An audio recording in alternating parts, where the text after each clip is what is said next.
आजच्या कथेचं नाव आहे मैत्र भक्ती। तुळापूर नावाचं एक सुंदर गाव होतं। त्या गावाच्या बाहेरनं एक नदी वाहत होती। गावातल्या बहुतेक सगळ्यांकडे शेती होती। नदीकाठी होतं मारुतीचं देऊळ आणि गावात होतं बालाजीचं देऊळ। त्या गावामध्ये एक चंद्रकांत नावाचा शेतकरी राहत होता।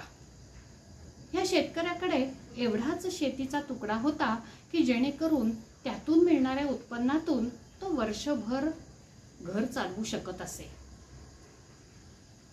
त्याची एक पद्धत होती।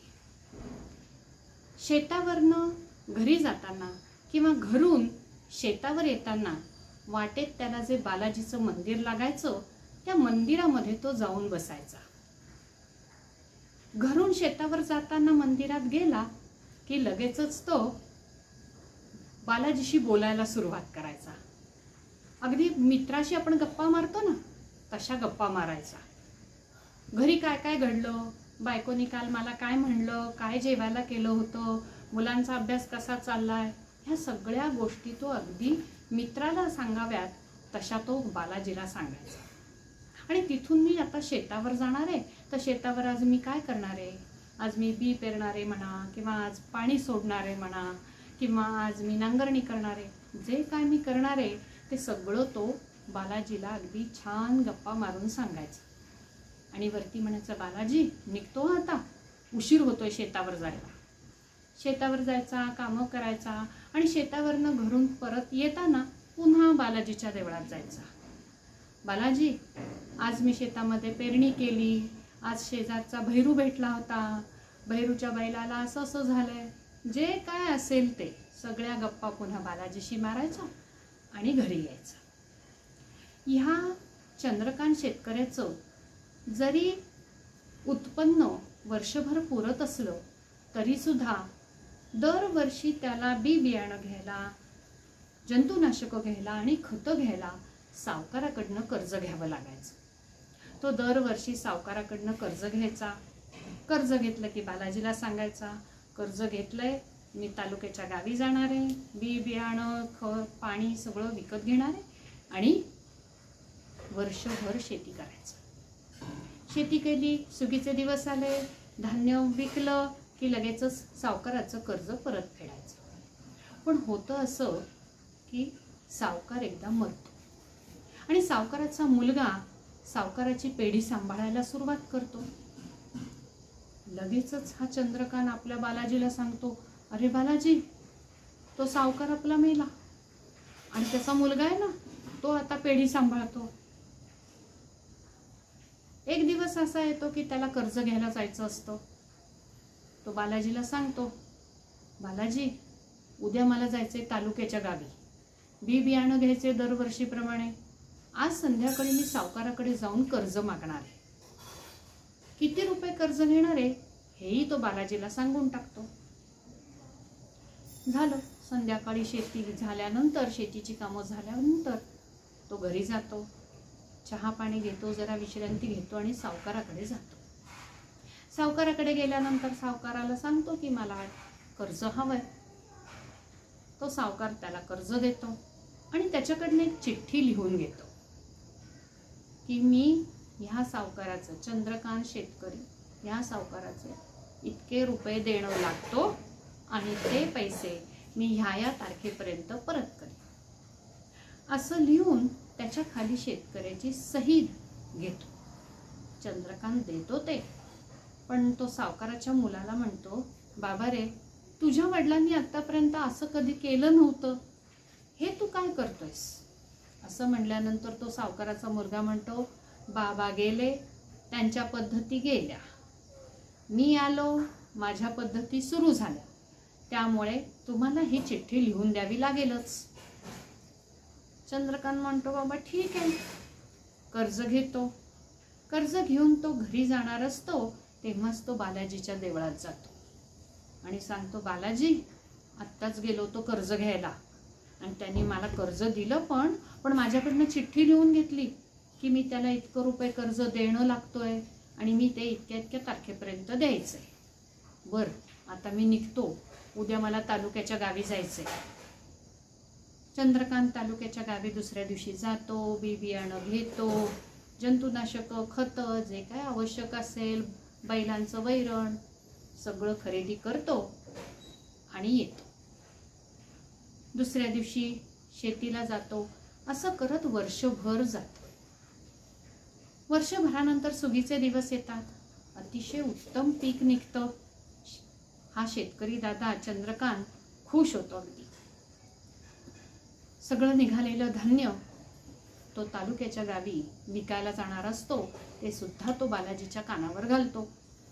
बालाजी, इतकं पीक निघालंय, या वेळेला छान पीक निघालंय. आता मी तालुक्याच्या गावी जाणार आहे आणि धान्य सगळं विकून येणार आहे. दुसऱ्या दिवशी जातो, धान्य विकतो. आलेल्या पैशामधून थोडंफार घराचं सामान, बायकोला एखादी साडी आणि बाकीचे पैसे घेऊन तो घरी येतो. घरी आल्यानंतर बायकोला म्हणतो की हे तुला घर खर्चाला पैसे आणि सावकाराच्या कर्जाचे पैसे तो स्वतःजवळ ठेवून घेतो. दुसऱ्या दिवशी सकाळीच तो सावकाराकडे जायला निघतो. जाताना पुन्हा बालाजीच्या देवळात जातो. बालाजी, काल एवढे पैसे मिळाले धान्य विकून. आमच्या कारभारणीच्या हाती घर खर्चाला पैसे दिलेले आहेत आणि आता हे पैसे आपले सावकाराकडनं कर्ज घेतले होते ना, ते मी द्यायला चाललोय. त्याला सांगतो आणि पुढे सावकाराच्या घरी जातो. त्याला पैसे देतो, नमस्कार करतो, धन्यवाद म्हणतो आणि निघतो.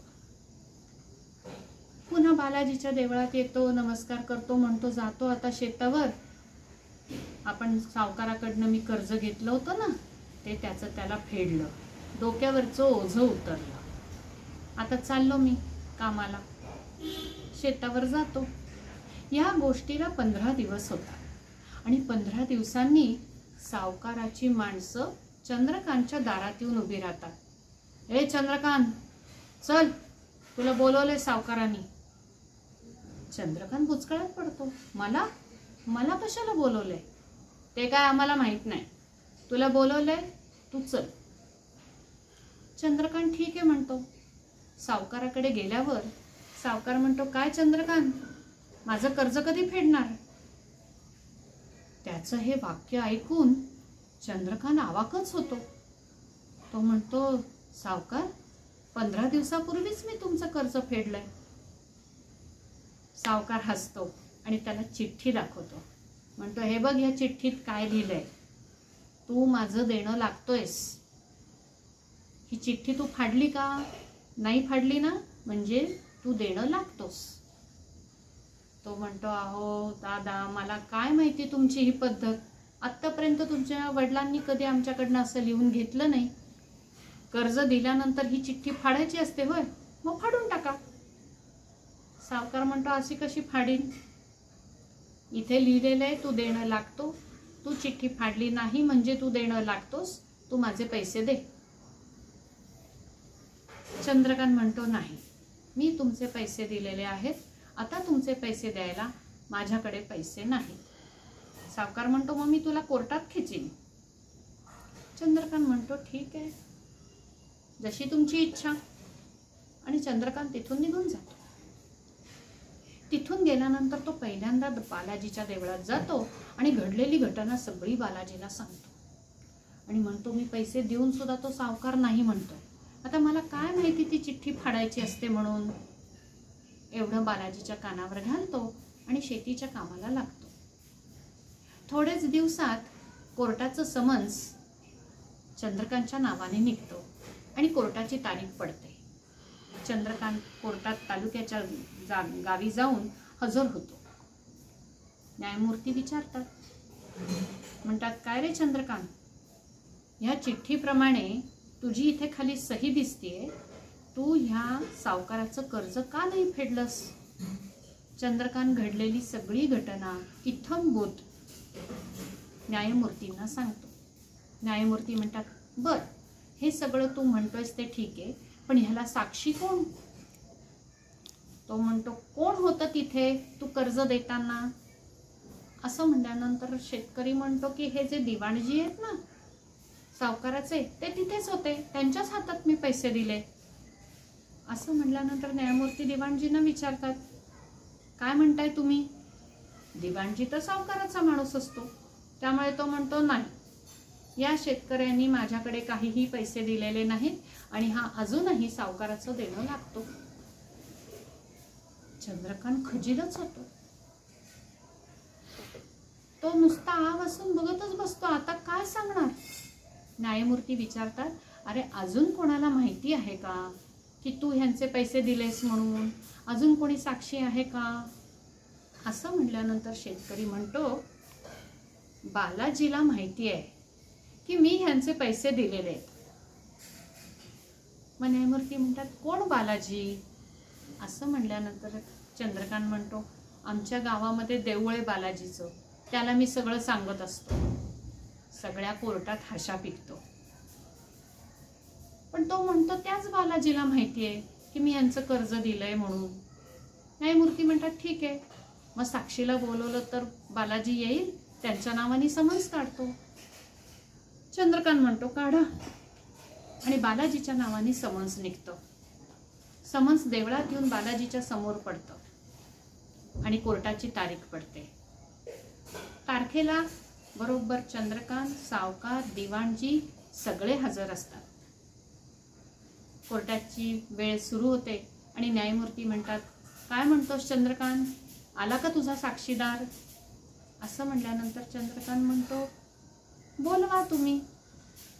आणि कोर्टामध्ये पुकारा होतो, बालाजी हाजीर हो, बालाजी हाजीर हो, बालाजी हाजीर हो.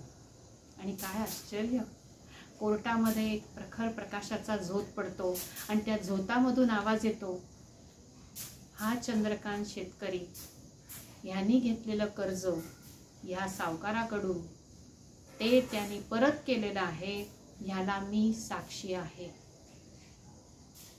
पूर्ण कोर्टात स्तब्धता होते. न्यायमूर्ती आपल्या हातातलं पेन खाली ठेवतात, उतरून खाली जातात आणि चंद्रकांत शेतकऱ्याचे पाय धरतात.